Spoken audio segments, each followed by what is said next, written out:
Hello, everybody. Welcome to Psych 5, Social and Personal Awareness. And today we are going to talk about the stuff for week 5.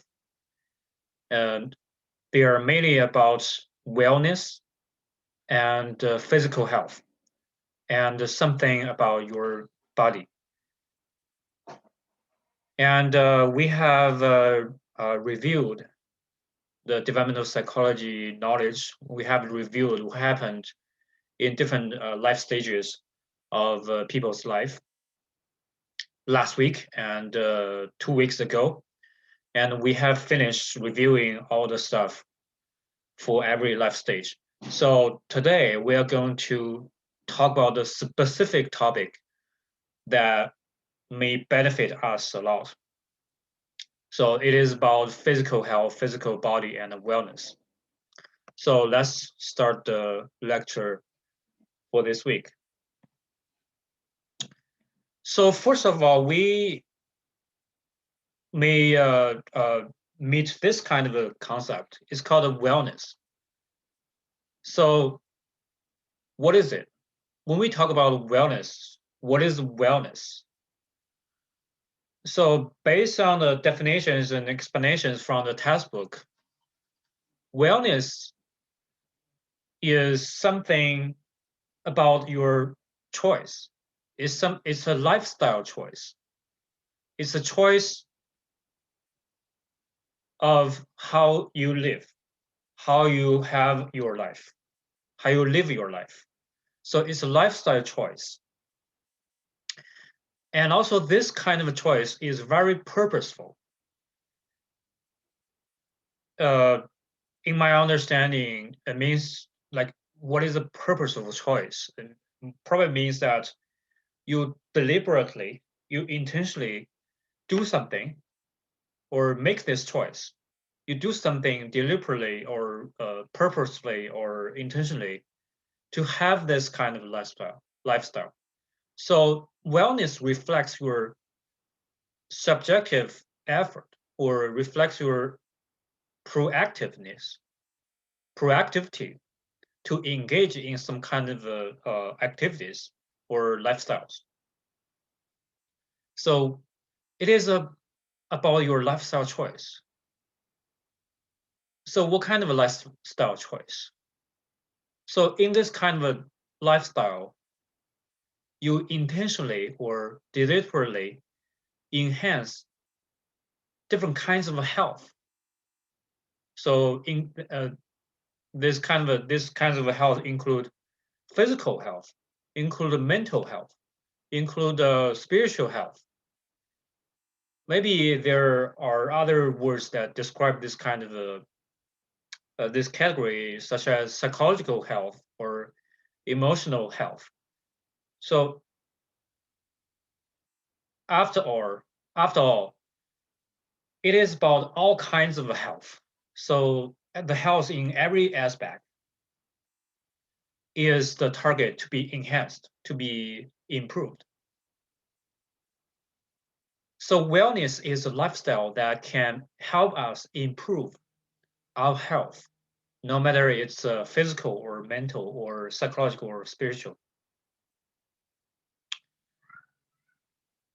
And in other words, it's a lifestyle choice or it's a process that help us taking care of our needs. We have the needs as a person, or we have the physical body, we have our mind, we have our spiritual world. So all these parts of ourselves have those needs. So those needs need to be taken care of. So wellness is a concept that describes this kind of a lifestyle that help us improve the different kinds of health and help us taking care of the needs in different aspects, including physical aspect, including mental aspect, including the spiritual aspect, and so forth. So that is wellness. So when we talk about wellness, we talk about lifestyle. We will talk about what we choose to do for our life, for our health. So that is wellness. So wellness does not does not only mean being well or just well, something about good or something about being well. It is a yeah, first of all, it's a choice. It's about a lifestyle choice. And that kind of lifestyle choice reflects our effort to improve our health in different aspects, in every aspect. So that is wellness. So here's a question for you. So when you hear the word wellness, what can you think of?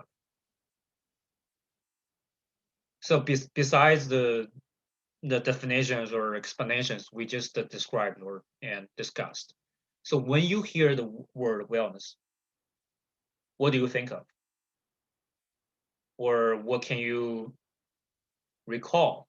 You may have some kind of experiences understanding this concept, or you heard somebody talking about wellness or something like that. So what can you recall or what can you think of? So you can pause the video right now and think about this question. So wellness, as we just said, we need to take care of our needs in different aspects. So what aspects can be there? So we just talk about physical, we talk about mental, spiritual. So, but what exactly those aspects? So first of all, physical health. That's really obvious one. So we need to take care of our physical body because we are living in this body. So we need to take care of it. Our physical body is our good body. Yeah, our body is our good body. Yes. Our physical health. And another one is about emotional health. It's about expressions of emotions. So we have the need to express our emotions, but how to express them? What kind of emotions to express? What are the right ways or proper ways to express the emotions? What kind of expressions of emotions are not appropriate? What kind of expressions may harm us? So that's what we need to know of. And the third one is about intellectual growth. It's about your cognitive ability. It is about your growth in solving problems, in knowing stuff, in analyzing problems, in learning new stuff, something like this. It is about intelligence. It is about your cognitive ability. It is about how well you grow your intellectual abilities. And the next one is interpersonal relationships.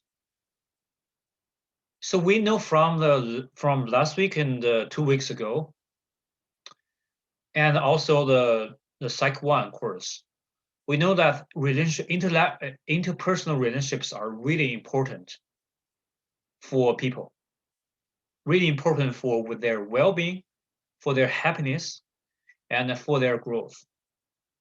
And there is evidence in studying showing that really important factor of people's happiness is good interpersonal relationships.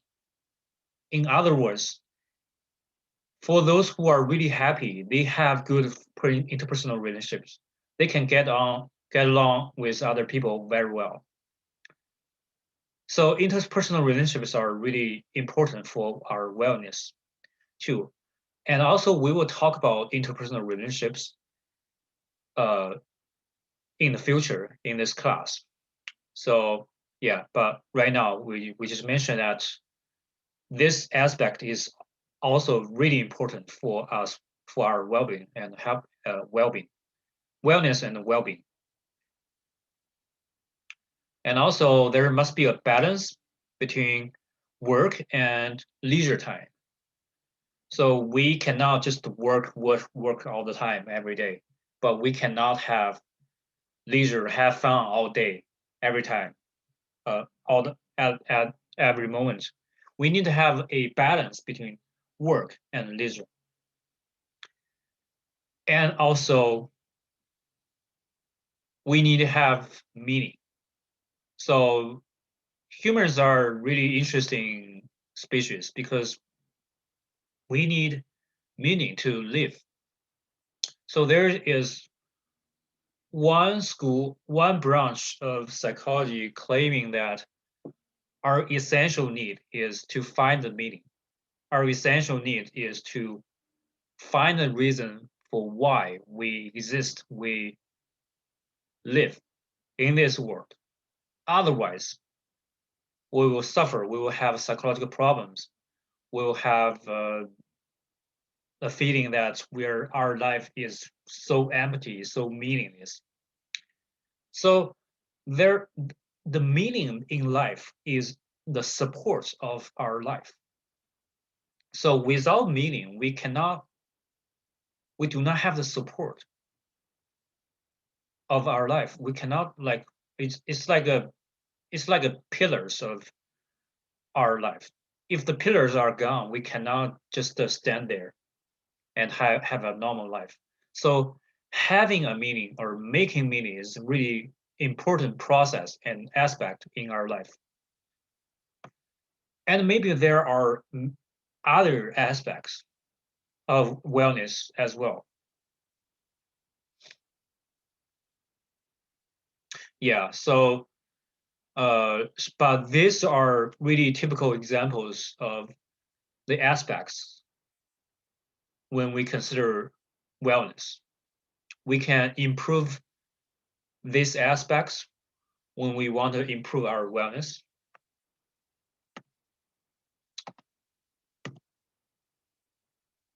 So the next part, we'll going to talk about some specific suggestions and specific aspects that help us improve wellness.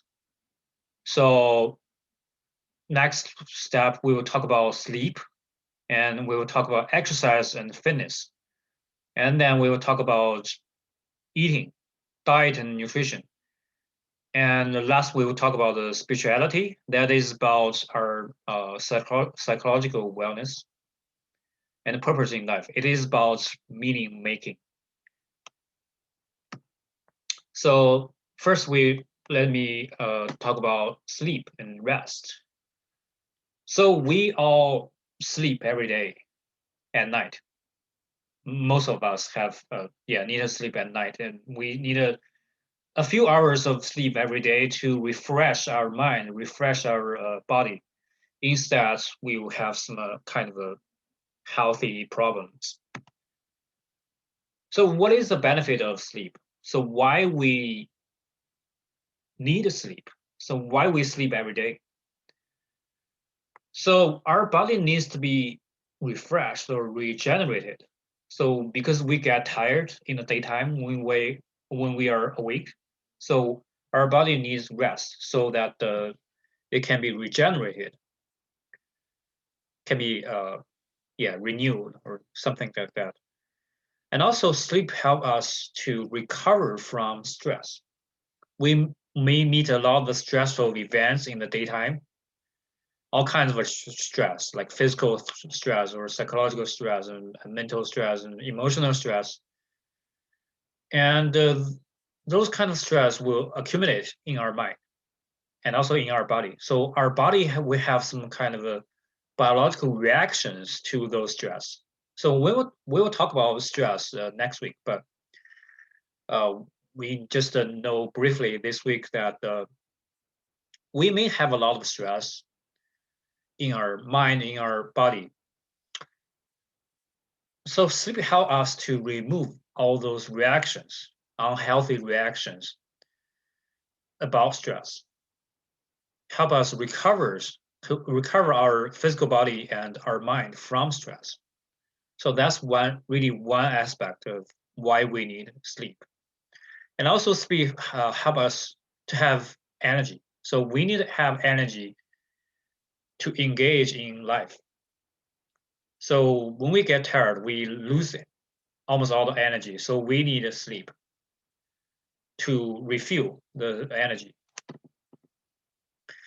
It's like charging our cell phones or charging our laptops or computers or electric cars. Yeah, so we need some time to recharge ourselves so that we can be energetic the next day. So that's the benefit or function of sleep. So what if there is not enough sleep? What is sleep is deprived or we cannot fall asleep well in the night? So that may bring a lot of problems. So the body is not cannot be regenerated. We cannot have more energy every day. So specifically, when our body cannot be rejected, when we cannot have more energy, what are the following consequences of them? So first of all, we can lose the temper very easily when we cannot get enough sleep. So we may have the experience that if we get up really so early, too early, after we get up, we are still so sleepy. At that moment, we lose the temper really easily. We get irritated or annoyed really, really easily. So for me, it's a case. If I just sleep for like 4 hours a day, I feel so awful. I just wanna I just wanna lose temper to everyone I meet because if we cannot get enough energy without enough sleep, we cannot have a lot of self-control. We cannot control our emotion. We cannot manage our emotions very well. So we can be very, very vulnerable to emotional upset. And also, without enough sleep, our stress cannot be removed. We cannot recover from stress. So we can be really vulnerable to stress.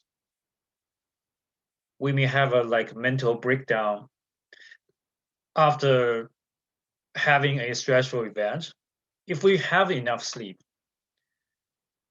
we may feel that we are so energetic, we are so confident to managing any kind of stress that we meet every day. But if we cannot have enough sleep, probably just a small stressful event make us really upset and feel awful. And another negative consequence of sleep deprivation is that our mind cannot work well, including the worst attention, because we cannot have enough attention to focus on the something that we want to focus on. And also the worst motor coordination. We cannot control our body really well because our mind doesn't have enough energy and is not regenerated enough. And also slower reaction time. We react slowly because our mind is not working well. And worse decision making, we cannot make decisions very well. We may make really poor decisions when we are really sleepy. And it turns out another falling consequence is that the creativity can be decreased and also productivity can be decreased because our mind cannot work well and our body cannot work well. And worse attention, poor decision making, longer reaction time. So we cannot be that creative because creativity consumes a lot of energy. It needs a lot of mental activities in our mind. So without enough sleep, we cannot be that creative. We cannot be that productive. And also we can be depressed and anxious when we do not have enough sleep because we do not have enough self-control. We cannot control our mind. So all these are negative consequences if the sleep is not enough.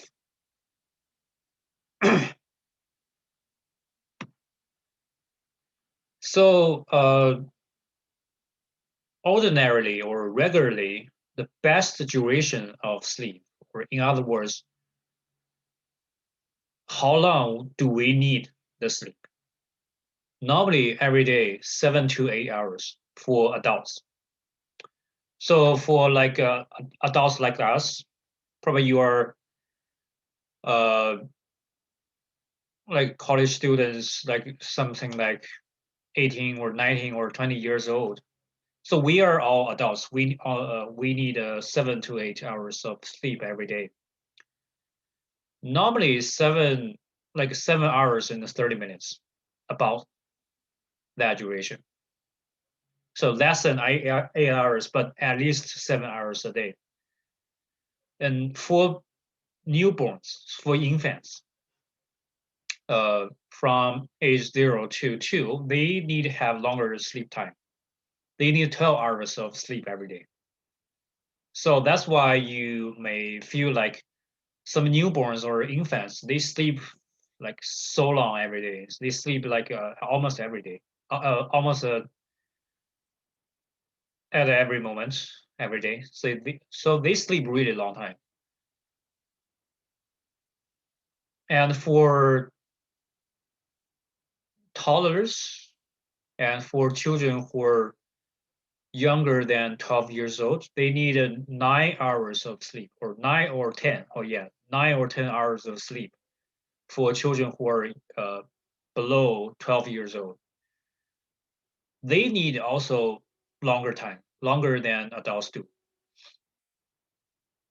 Uh, yeah, so when you have kids or uh, yeah, if you have children, you need to make sure that they get enough sleep every day. They need to get bed really early, like 9 or 8 p.m. And you'll find that they do not really get up really early. Probably they get to sleep at 8 o'clock and they get up at 7 a.m. in the morning.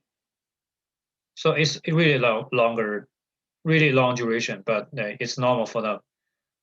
For for adolescents, they probably need more sleep than we do. Probably need like 9 hours or 9 hours, 9 or 10 hours still.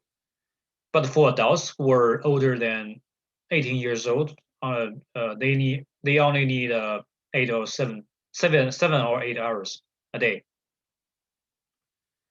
And for older adults, they might need less time.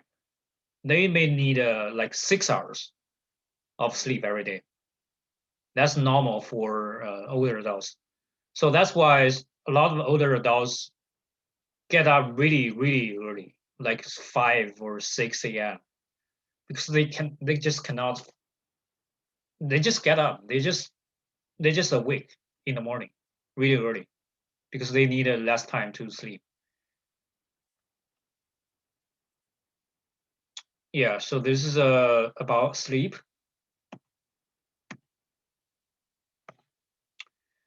And another small thing to mention is that taking a nap during the daytime may not be good for sleep because taking a nap in the daytime may cause people to sleep less in the night or cause people to have insomnia when they're trying to go get sleep because taking a nap like a nap people only need less than 8 hours a day for sleep, but a nap may take like 1 hour.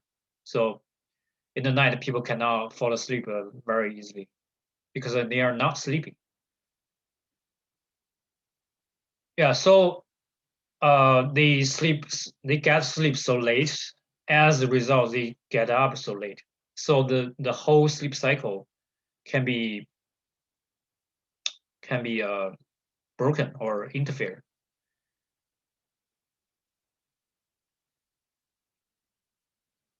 So do you have any experiences of taking a nap stopping you from falling asleep at night? So I have. If I take a nap like 1 or 2 hours a day in the daytime, I cannot get a sleep very easily in the night. And it turns out that I cannot get up really early in the daytime, in the morning. And as a result,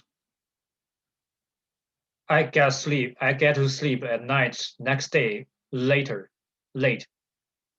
And turns out that I get to sleep and get up later and later and later. So that's a vicious cycle.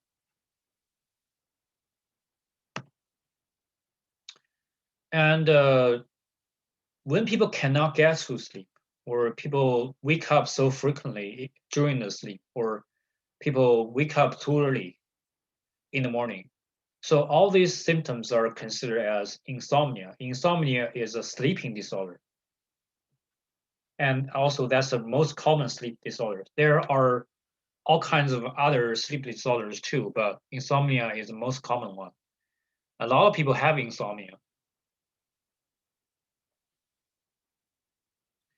So oftentimes people, like normal people, have insomnia, have accidentally, like occasionally people have insomnia because of stress, because of some events are so stressful or so disturbing, so that they cannot get to sleep at night well. And sometimes, for some people, they're like insomnia patients.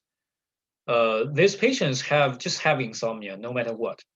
But for most people, why they get insomnia is because they are stressful in the daytime, and or they have some kind of accidents or disturbing events going on in the daytime.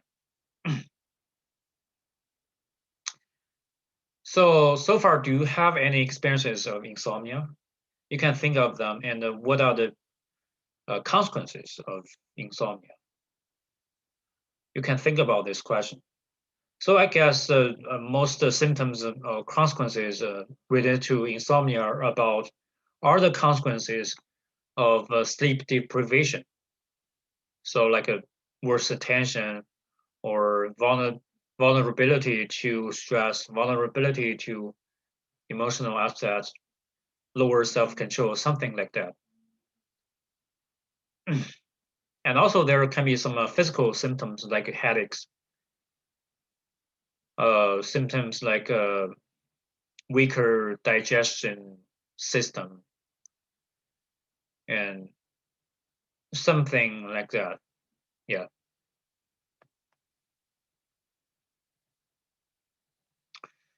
And that's about rest and sleep. Next, we can talk about exercise and fitness. So exercising is also really important aspect in our life to maintain wellness. So our body is built for exercising. Our physical body is built for fitness and doing some kind of activities. If we don't exercise our body, or if we do not involve in active movement, there can be negative consequences. So this can be the consequences of a lifestyle that in which people do not involve in exercise very often. Evidence shows that if we choose a lifestyle that is sedentary, the mortality rate can be 10% increase. So I think that's something that is worthy to notice, that is worthy to remember. If we do not exercise, we are 10% more possible to have a mortality than the people who have a healthy lifestyle, who for people who than the people who exercise a lot. And also, people can be vulnerable to a lot of diseases, such as heart disease, such as high blood pressure, such as heightened cholesterol level, something like this. And also, there's risk of diabetes, obesity, and cardiovascular diseases. Because we don't really, if we don't really exercise our body just accumulates the fat. We get obese. We get all these diseases about our blood pressure, blood vessels, or about our hearts. And also, there's risk of depression and anxiety because exercising help us calm down. So actually, exercising help us to regulate emotions, regulate our thoughts. And it sounds strange, but it's the case. Our mind and body are connected.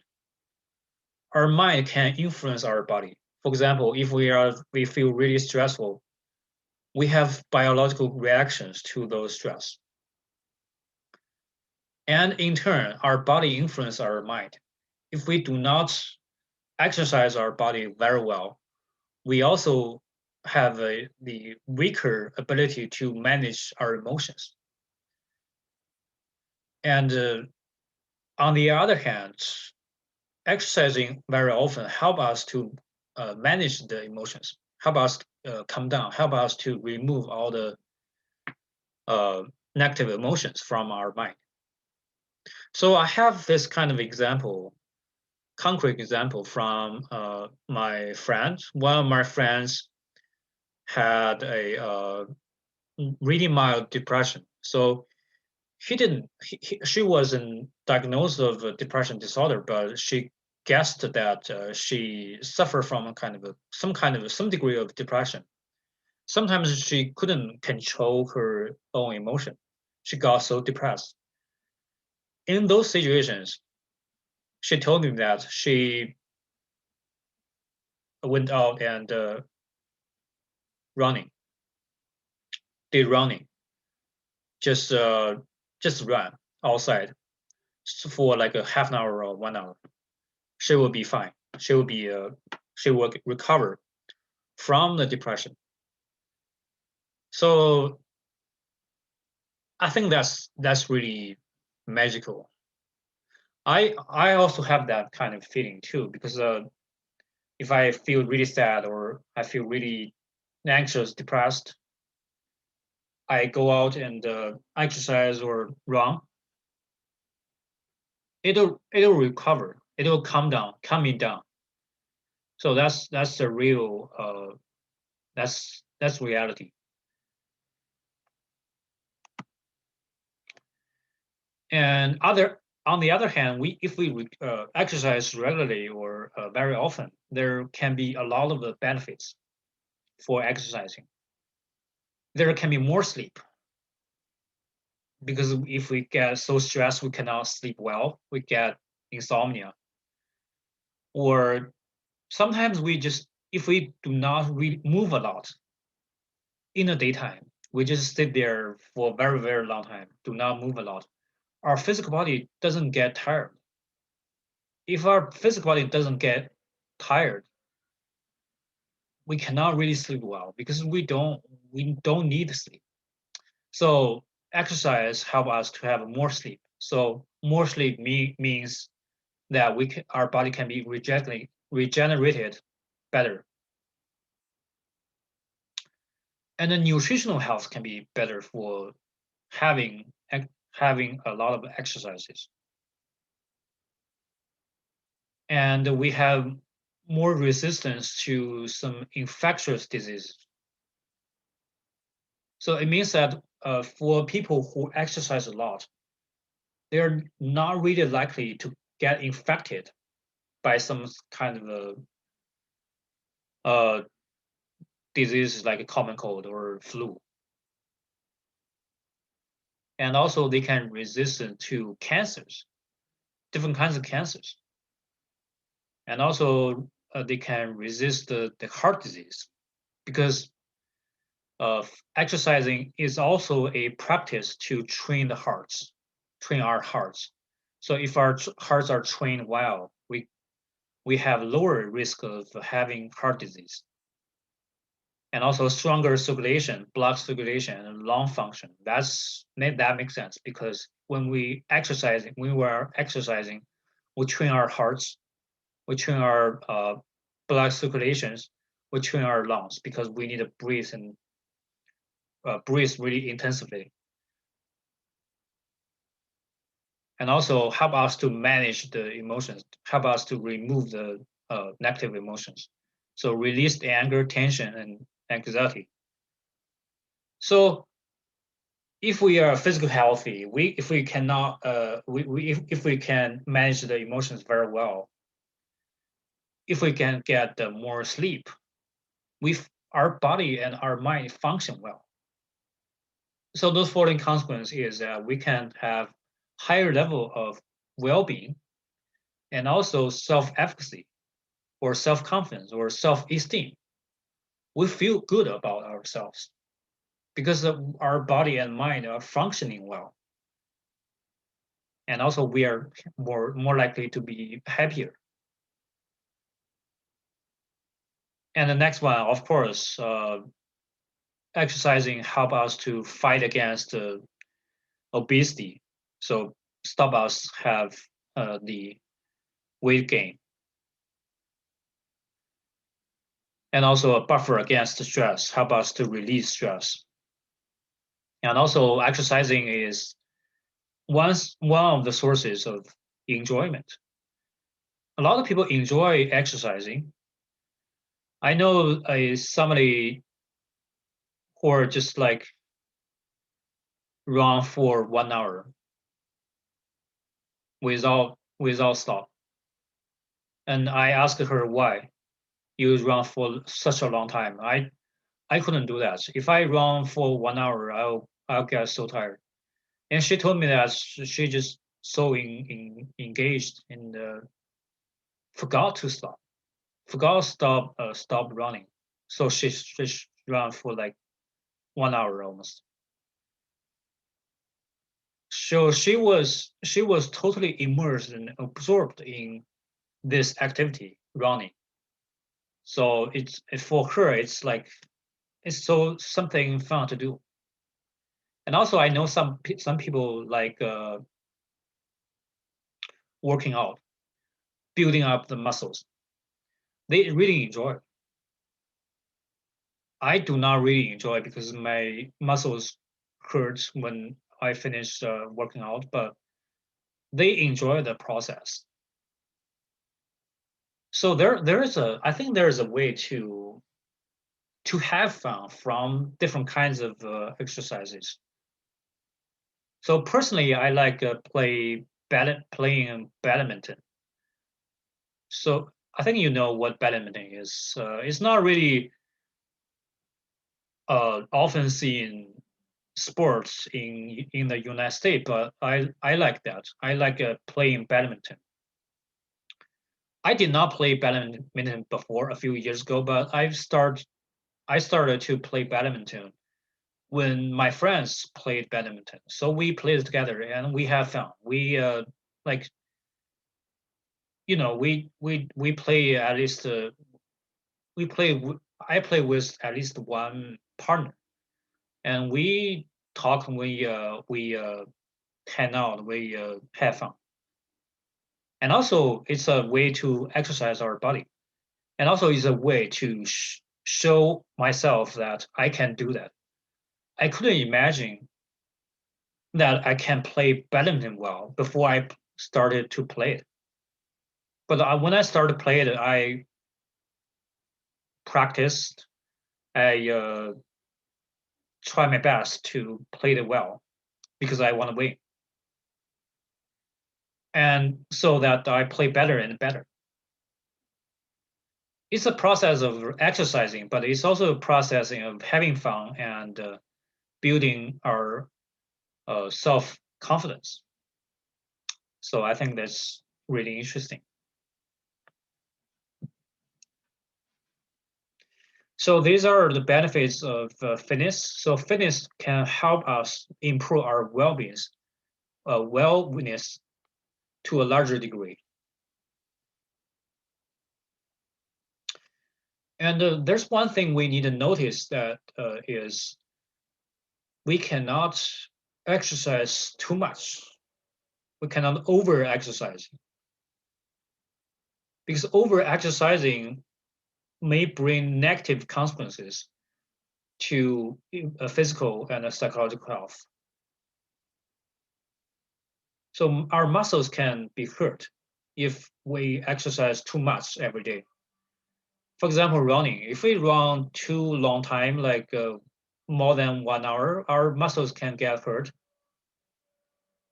Also depends on the habit. So for some people who oftentimes run from their childhood, they just run very long time every day. It's okay for them if they're running for more than 1 hour or 2 hours. So they do marathon. They often do marathon, and it's okay for them. But for some people who do not run very frequently, it's better to run like less than half an hour a day. So running too much is not really good. So that's there are why people actually over exercise. So there are like two types. One type of over exercising is called addicted exercising. It seems like they're addicted to this kind of sport or exercise. They enjoy the activity itself. They enjoy so much. They enjoy so intensively that they cannot stop. They cannot stop playing.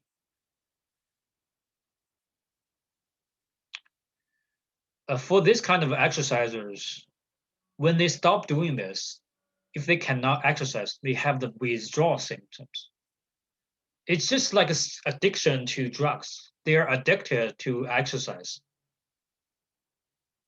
So it's not really healthy because if we cannot stop doing something, if we don't do something, we'll have withdrawal symptoms. It's addiction. It's not healthy engagement in certain activity. And another type, the other type of over exercising is committed exercising. So they do not enjoy the activity itself, but they enjoy having the consequence of exercising. So they are not enjoying playing the sport or doing some kind of exercise. They just want to get the consequence of exercising, so that they over exercise because they think that they can do it, but they cannot. Their physical bodies do not allow them to have that much exercising, but they do that because they are so committed. They want to realize the goal they set. They do not show any withdrawal symptoms when they cannot exercise, but their probably their self-control is too strong, or they ignore the feelings, the true feelings from the physical body. Because when we get too tired, our physical body will send us the signals. We will know it. But for these kind of exercisers, they ignore these signals and they just want to achieve the goals. So they must achieve the goals. So they over exercise. So we may extend this to other aspects of our life. Besides exercising, probably doing something else too much is not good enough. For example, sleeping too much is not good enough. If we sleep too much, we get probably we cannot get too much energy, so enough energy. So probably I don't know if you have that kind of a feeling before or not, but having too much sleep uh, may cause people to be weak or to be dozy when they wake up. Like besides sleep, too much eating, too much something else. Like if we do something too much, if we do something that our excel our limit, our physical limit. So all those situations we will suffer from negative consequences. So this is exercise and fitness. So here's a question I am curious about. What is your own experience? What is your own exercising habit? And what does it brings? What does it bring to you? So you can think about what kind of habit do you have to exercise? And what kind of benefits do you have from that? You can pause the video right now and think about it. And the next part is about eating or diet and nutrition. So we need to sleep well, we need to exercise well, and also we need to eat well. So there are 3 suggestions to have a healthy eating habit. So first of all, we need to intake all kinds of nutrition.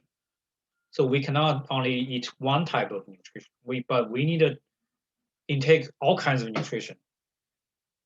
So in my knowledge, or based on people's common sense, or based on normal people's sense, there are different kinds of different major types of nutrition.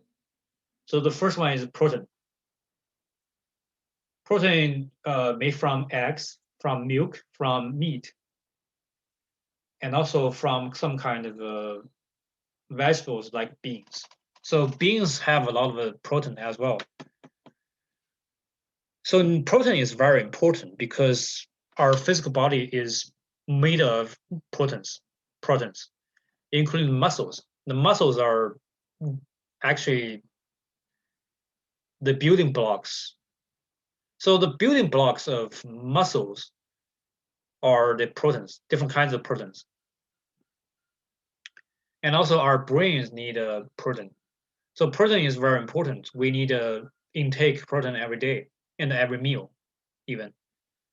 And the next one is vegetables. So vegetables are really important because it provides a lot of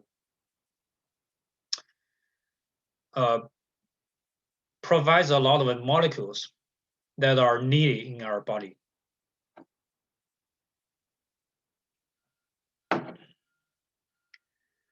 And the third kind is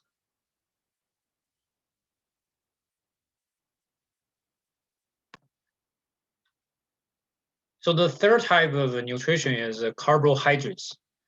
So carbohydrates mostly from grains, like flour, wheat flour, and rice, and bread, and candies, something like that, and also come from some kind of drinks like a Coke. Those carbon drinks. So we need this kind of nutrition every day, every meal. So it's better that for every meal we have all these kinds of nutrition, all this kind of food that contain all this kind of nutrition. So it's better that we need to intake vegetables, we need to intake protein. So there can be eggs, can be milk, can be meat, can be seafood, like fish and shrimp. And also there need to be carbohydrates or grains, like bread or pasta, something, rice, something like that. And there is a tendency that people eat too much carbohydrates or grains, but eat too less vegetables. So that's a tendency we see from a lot of the people. And also in a lot of the restaurants, their meals, their food does not provide a very balanced nutrition. So for example, if you go to an Italian restaurant, you order pasta. So in pasta, there is tomato, there's a meat, there is pasta. Oh, that's okay. That's kind of a balanced nutrition. But for some other kind of food, like steak, if you go to a restaurant and order steak, so in this plate, there's only beef, only meat. Probably it provides some kind of a little bit mushroom, but there is not enough carbohydrates or grains or vegetables. So it does not provide enough vegetables. Unless you order a salad or some kind of other vegetables on the side. Otherwise, you cannot have enough vegetables for that meal if you only order steak. And I think the worst case scenario is the food from the fast food restaurant. For example, McDonald's. I don't know if you noticed or not. They merely have vegetables. They only have they have some kind of tomatoes and onions, but they merely have some kind of green vegetables. So actually, green vegetables provide really important molecules that is really essential for your body's normal functioning. But the food from fast food restaurant does not usually provide those green vegetables. And most they provide the tomatoes and onions, a little bit onions and tomatoes. So if you go to a fast food restaurant and order something, you mostly have you have is meat and grains, because the buns are grains and the cheese is source of protein and the meat is also source of protein. There can be a little bit lettuce, just a small piece of lettuce, a small piece of tomato, a small piece of green onion. So that amount of vegetables are far from enough. So you need more than that. You need more vegetables than that. But you already have enough carbohydrates and meat. So that kind of food is not really healthy. And also, when you order order food from fast food restaurant in the combo or in the meals, oftentimes it is with a sandwich or a hamburger is with some kind of a drink, like Pepsi or Coke. So those kind of drinks are actually really detrimental to your health because there's too much sugar in it. So sugar is carbohydrate. Actually, a small cup of Coke or Pepsi has half cup of sugar. So there's too much sugar in it. So half cup of sugar is enough for the whole day. That means that if you drink a whole cup of Coke, you do not have to intake other kinds of carbohydrates anymore for the day. But people usually take other kinds of carbohydrates like bread or pasta or hamburgers or cheeseburgers, something like that.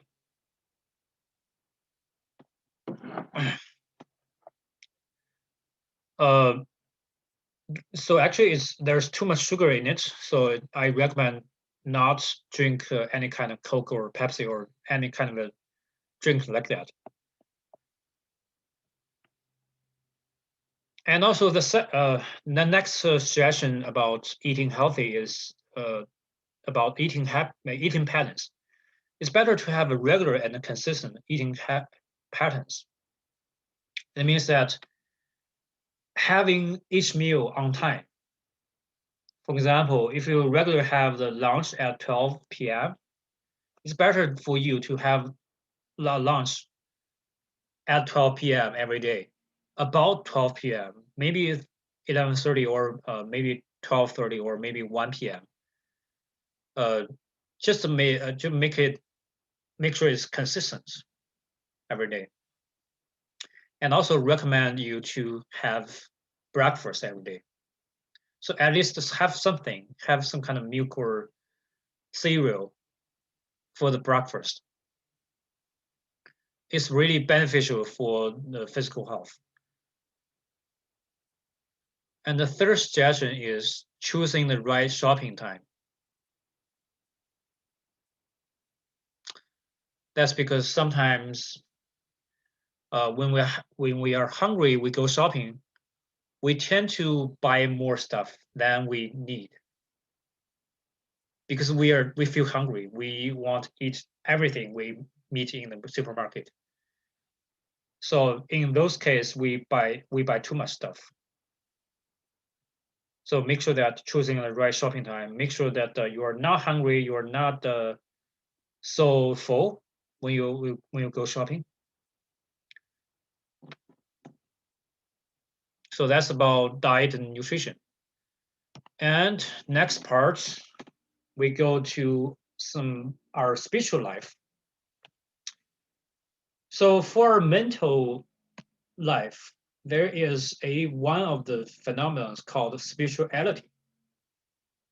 So spirituality describes the phenomena in our mind that we have a feeling that we are connected to the universe. It seems like our mind is connected to the bigger universe, to the entire world.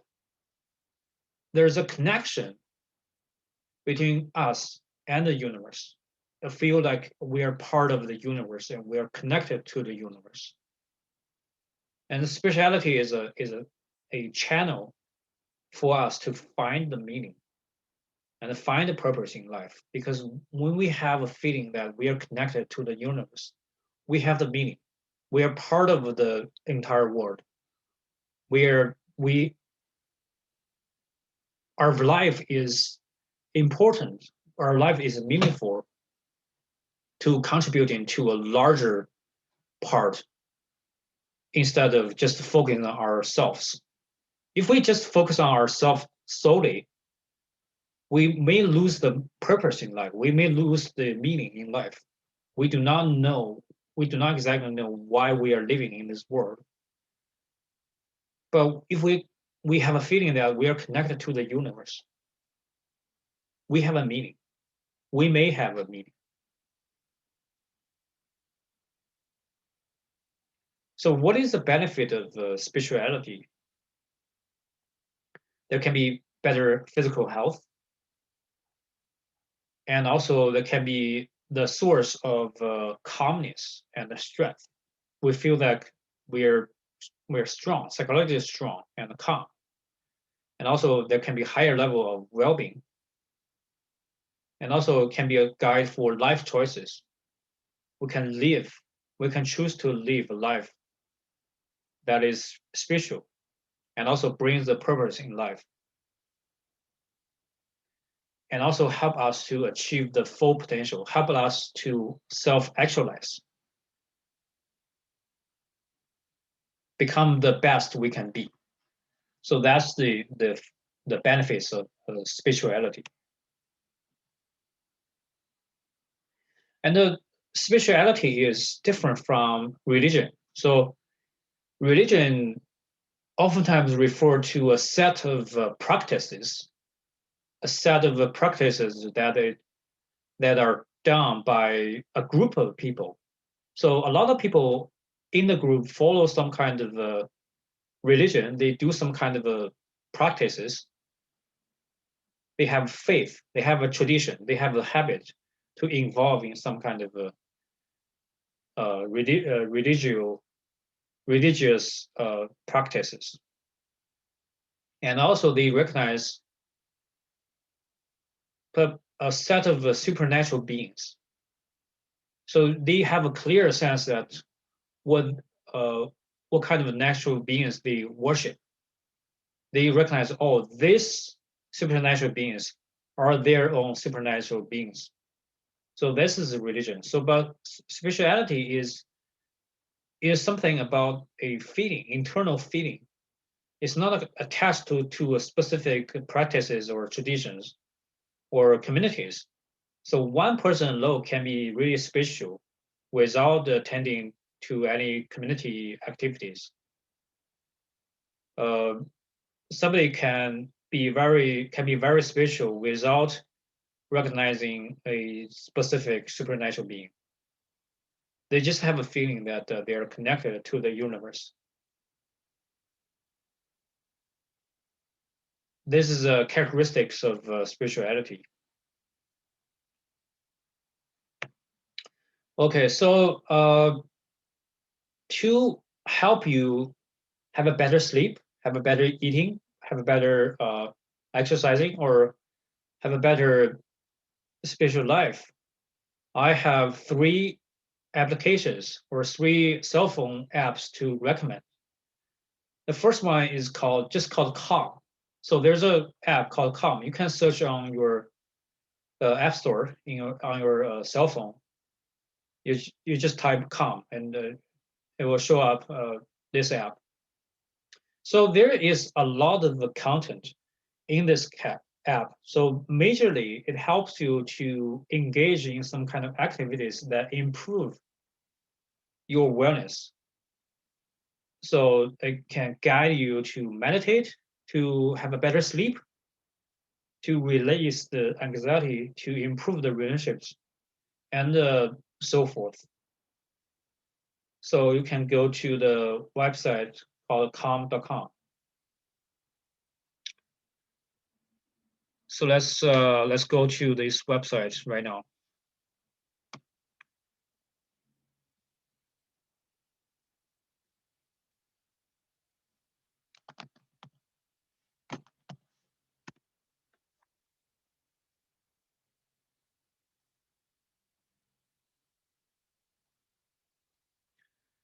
So now you can see that's the website of this app.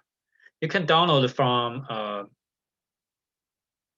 from website or from your app store on cell phone.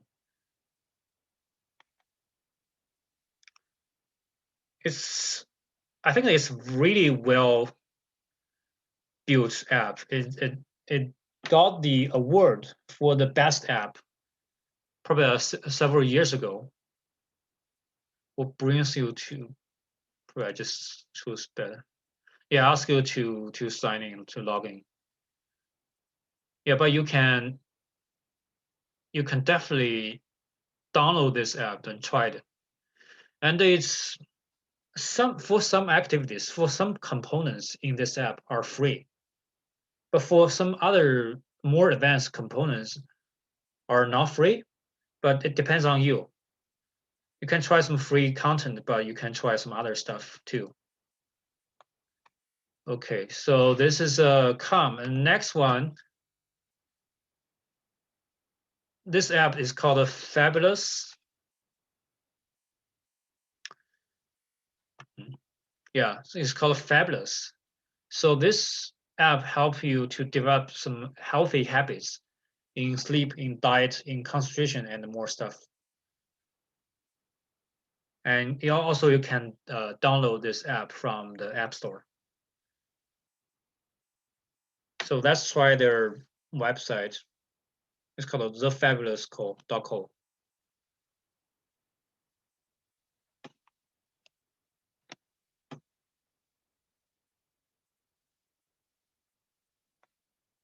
Yeah.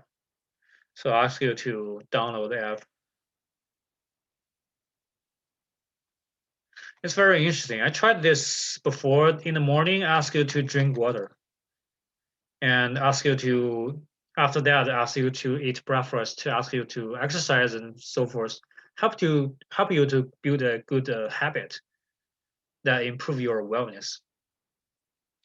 Very good app. The next one is called Kila.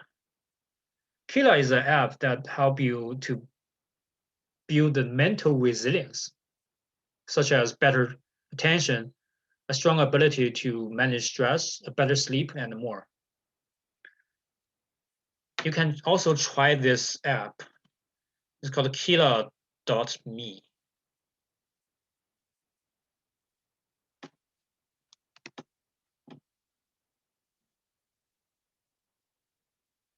Hmm?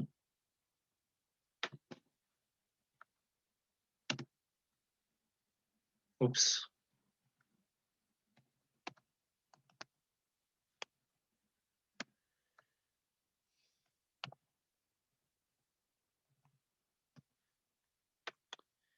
Let's see. What happened to this app?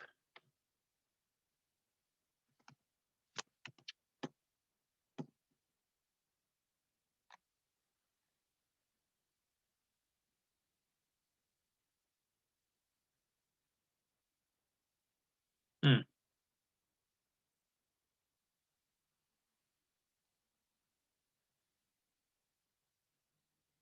Kila. Probably they terminated the service, maybe. Yeah, Kila.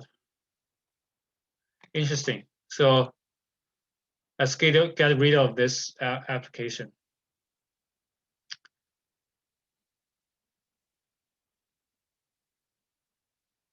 Okay.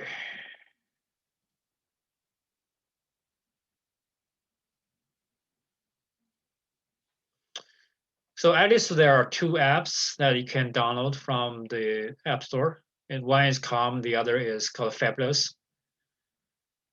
And they are really good apps that you can use to help you build the good habit. And also there is a actual credit opportunity for you to do.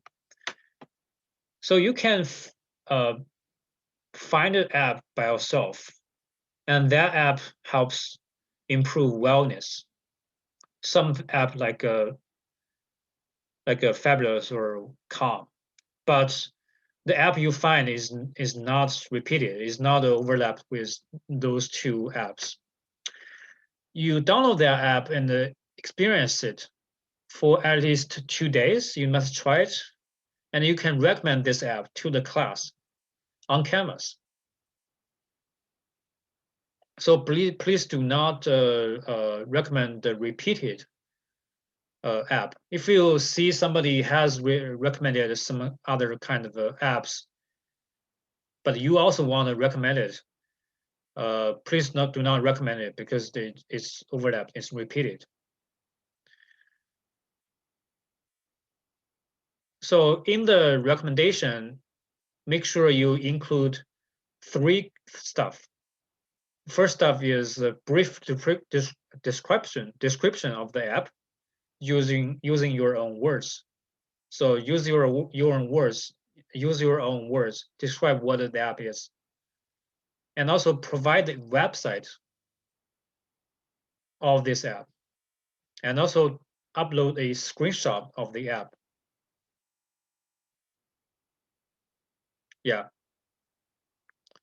So you can check on Canvas to find this extra credit opportunity and submit this assignment. The point is 1.5, and it's due on the last day of this semester, which is May 12th, 2021, at the last minute, 11:59 p.m. So you have a plenty of time to finish this extra credit opportunity. So let's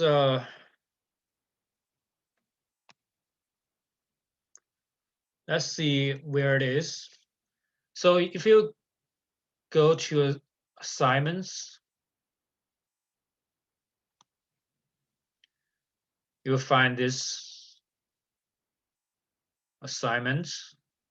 So you need to go to discussion.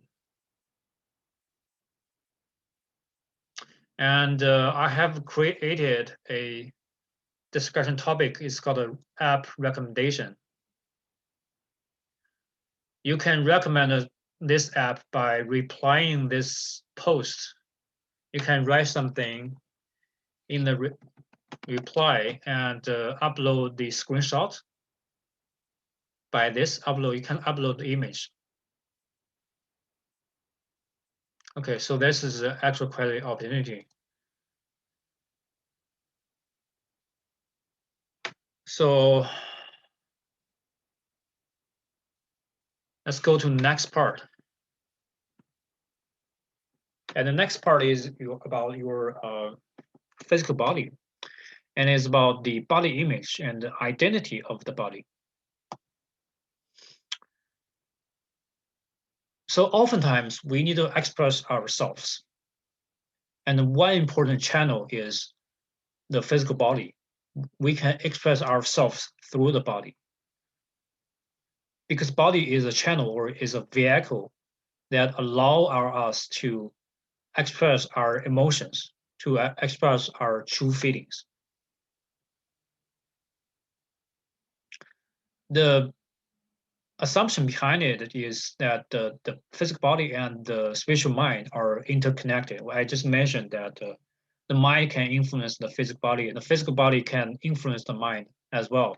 So the body can be a channel that allow us to express our emotions, to express our what we think and feel in our psychological mind.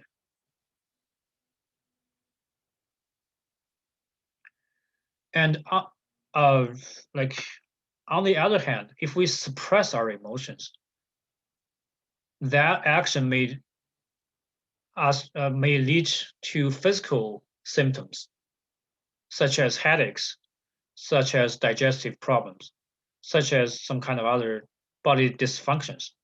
So expressing emotions through our body is good for our body, is good for overall for our wellness, but suppressing emotion, intentionally suppressing our emotions may also harm our physical body. Why is that? Because our body wants to tell how we are feeling. Actually, but our body is sometimes more sensitive to our mind because we oftentimes control our mind too much, and our body wants to release some kind of signals to ourselves, to our awareness, so that we are aware. Oh, our body have some kind of symptoms or have some kind of signals, and so we are aware. Oh, how this is my feelings right now at this moment. So our body really wants to tell how we feel right now at the current moment. Sometimes we block the way to have the feelings. Sometimes we do not want those feelings, so we block the way between the feelings and our awareness. And oftentimes, or sometimes, we are not aware what we feel exactly.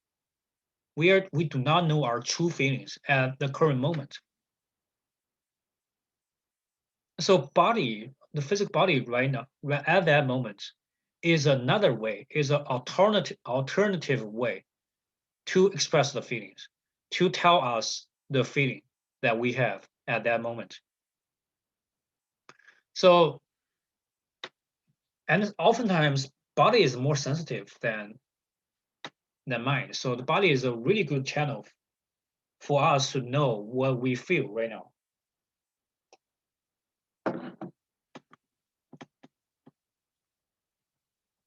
So the recommendation, the suggestion is that we can pay attention to the feelings from body. We can pay attention to the signals from our body. We can take a time. We can get relaxed to real feel what the body feels, to real have a feeling, real pay attention to what the body wants to say to us, so that we can know our true feeling at that moment.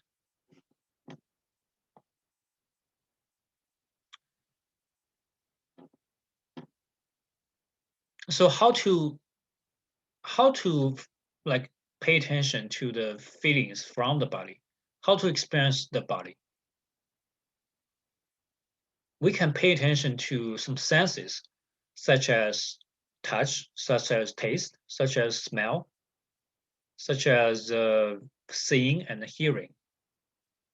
We can pay attention to what information we get from our body, through our body. And also we can engage in some physical activities, such as exercising, such as playing badminton, such as running. So we can feel what our body feels. And also we can engage in dancing. We can engage in other kind of physical activities.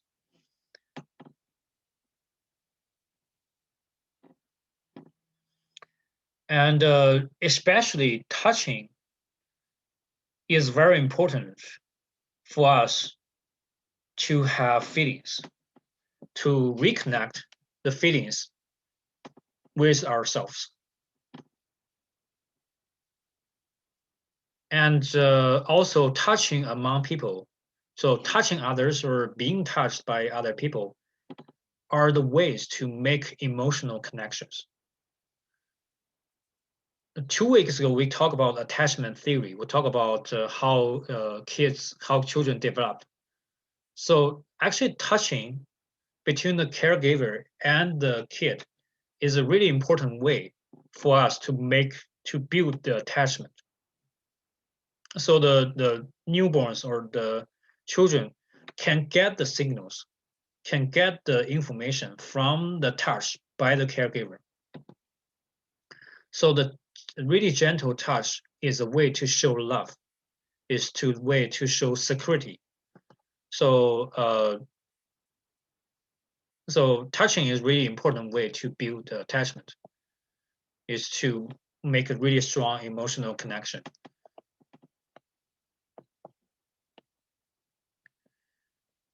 For adults, touching is also very, very important for us to build emotional connections, to build something like attachment. So you know that lovers touches each other.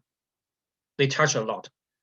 Actually, that's a really important way to show love and to show the emotional connection, to show the intimacy.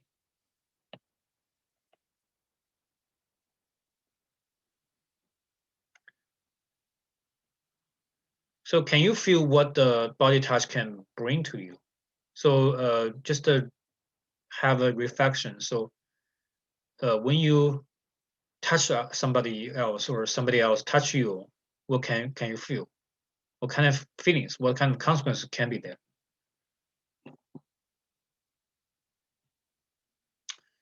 And the next topic that mentions to worthy of mentioning is the body image. So that's how we look at our body. So actually, how we look at our body is not really about our actual size or actual image or actual look of our body. It's more about our feeling, our perception of our physical body. It's more of psychological instead of physical. How our body really looks like may be different from our perceptions of our physical bodies. So actually, our perception of our body sometimes reflect the fact that we cannot totally accept ourselves. It's more psychological. We cannot accept ourselves. We cannot accept parts of ourselves. So our physical body, our body image, is one way that reflects that fact. So it's a channel. It's like a channel. It's like a window. It's like a vehicle, so that we that reflect we cannot accept ourselves. Oftentimes, when we cannot totally accept ourselves, we will have some kind of a thoughts like, if something happened, then I would be happy. People would like me, or I would be richer. Something like, if my body image is better, if my body image is perfect, I would be happy, or people would like me better, or I would be richer. So the other way is like, if my body image is not good enough. For example, one specific example is that if my if I weigh less than 100 pounds, I will be happy. If I weigh more than 100 pounds, I wouldn't be happy. People would not like me. I would be really poor. So these thoughts often fall into this pattern. If something happened, if there's a criteria that is met, or there's a criteria that isn't met, I will have all these consequences about happiness, about social relationships, about other aspects of life. So these patterns reflect the common characteristic is that there must be a condition about the body image. If that condition is not met, the life will be poor. The life will be pathetic, will be broken. Only if that condition is met, only the body is perfect, we will we can have the normal life. So that's the characteristic of this kind of thought. Actually, that reflects the fact that we cannot totally accept ourselves. Ourselves are not perfect. Ourselves are like this. Our bodies are like this.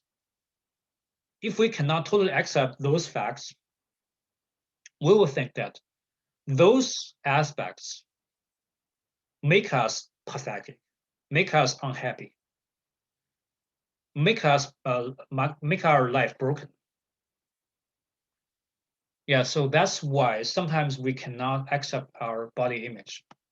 It is not about the reality of our physical bodies, but it's about the perceptions of ourselves.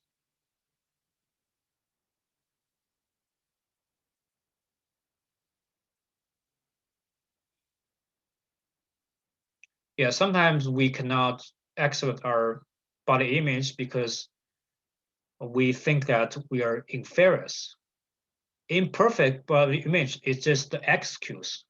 It's just a way to persuade ourselves that, oh, we are inferior. We are not as good as other people.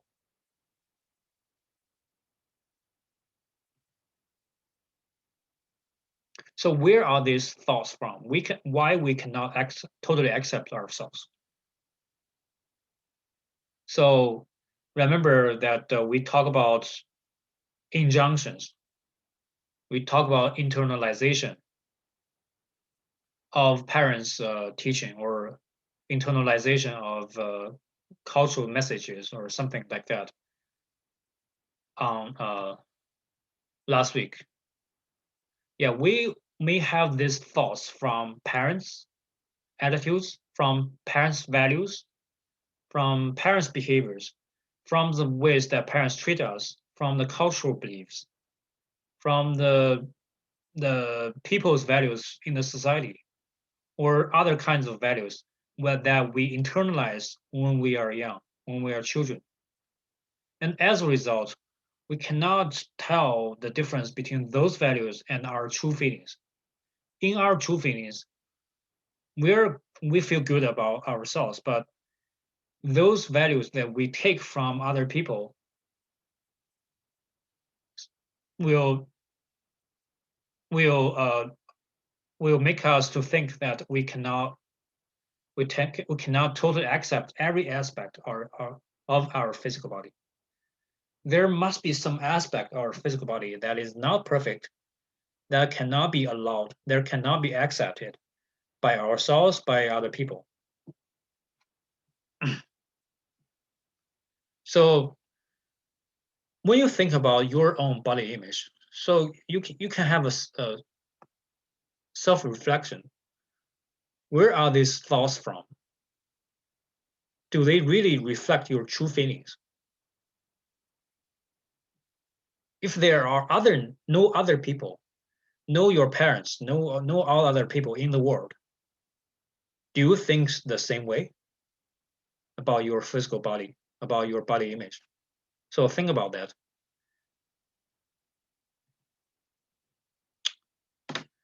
And the question you can think about right now is, did you feel embarrassed about some physical characteristics of you? So think about that, and you can talk about this to someone you can find, or talk about to yourself, and you can have a reflection of why you feel embarrassed about that kind of a physical characteristic, not others. You can dig out the root of this kind of a thought.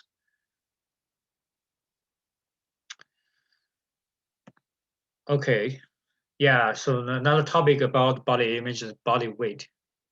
So actually, body weight is part of the issue about body image. So maintaining a perfect body weight is also a value that we may internalize from other people, from the culture. This kind of value may come from cultural values from public media, especially nowadays. This value may majorly from a public media, because in public media they created a lot of image of really thin physical image that make us to think that, oh, we need to have that perfect body weight. Otherwise, we are not perfect. We are not accepted. And there are two extreme examples. One is anorexia nervosa. That's the psychological disorder.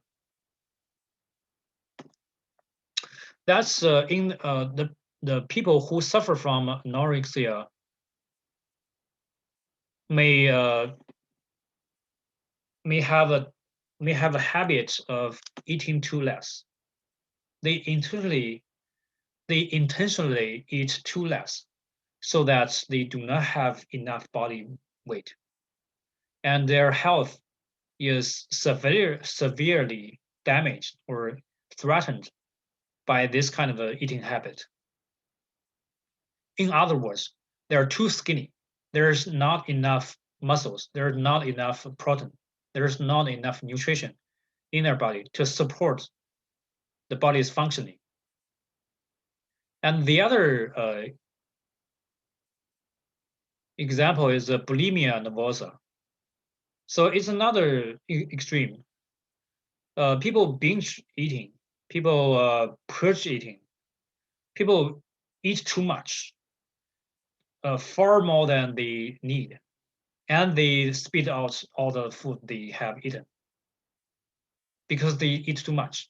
They cannot, their stomach cannot hold that much food. So they spit out all the stuff, but they still eat too much. So that's another extreme. So these two psychological disorders are actually about body weight. They cannot accept their body weight.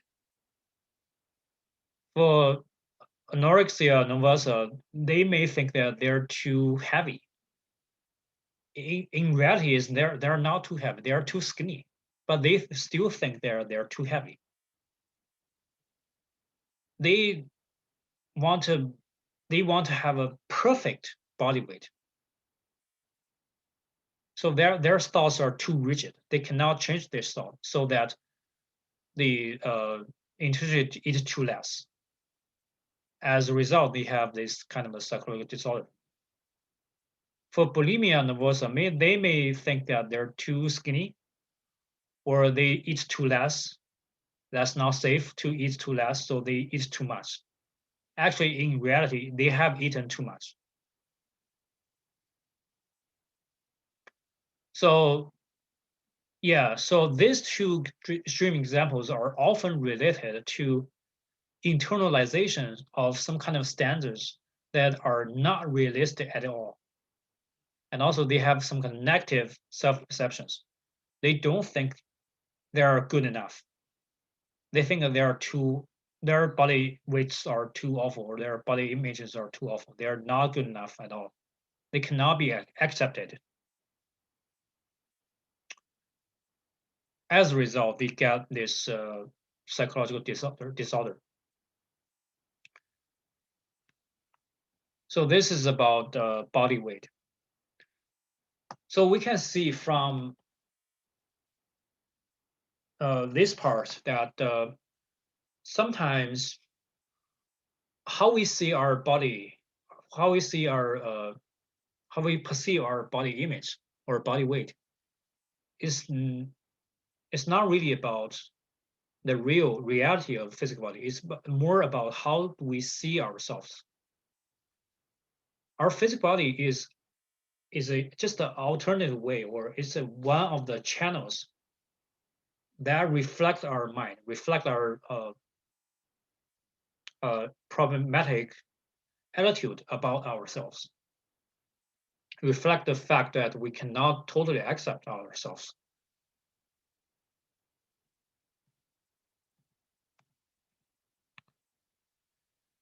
And here's a question for you. How much pressure to maintain a ideal body weight do you have?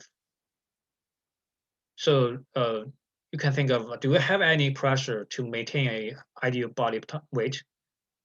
Have you told by others you're overweight or you're too skinny or too overweighted, too strong, something like that?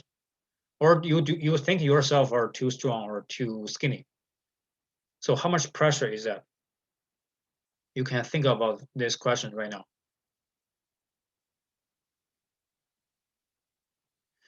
Okay, so here's all the stuff about this week.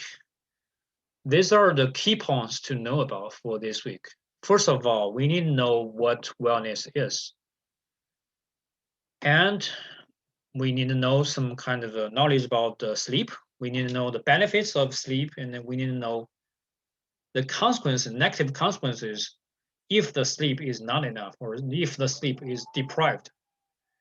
And also, next point is about exercise, the benefits of exercise. There's a lot of benefits if we exercise. And the next point is definition or the basic understanding of spirituality. And also there is importance of touch. So touch is a way, one of the ways to express emotions, to build emotional connections among people. And also the last point is that we need to understand why people do not accept their body image and body weight. Okay, that's all the stuff about this week. Let's go to the journal assignment. So for this week, we need to finish journal 4. So in this journal, please answer the following 4 questions. Question 1 is about sleep. Do you get adequate sleep or do you get enough sleep? So what changes, if any, might you want to make? So do you want make any changes to change the sleep habit? So that's the first question. The second question is about exercising. Question is, what physical activity do you enjoy the most? Is there anything you are interested in changing but about your exercise regime? So about how the way you exercise or the habit you exercise, is there anything that you want to change? So you can talk about in the journal. And the third question is about eating. The first question is, do you have any healthy eating habits? You can talk about it in the journal. And do you want to make any changes, if there are any, about eating habits? The next one, the last one, is about spirituality. Have you ever used spirituality to find purpose in life? You may have different ways to find the purpose in life, but have you ever used spirituality to find it, to find the purpose in life? If yes, please describe the experience. If not, what gives you a purpose in life? So you can talk about what kind of ways you can find a purpose in life if you have not experienced spirituality. So these are the 4 questions, 4 major questions for you to answer in the journal. So each question is 3 points. There are 12 points in 15 points in total. 3 points for each question. And it's due on March 7th. Okay, so that's all the stuff for this week. I hope you at least learn something from this week and that can guide you to improve your wellness. At least you have awareness that wellness is really important for your health and for your well-being and for your entire person. So at least you kind of start to do something to improve your wellness.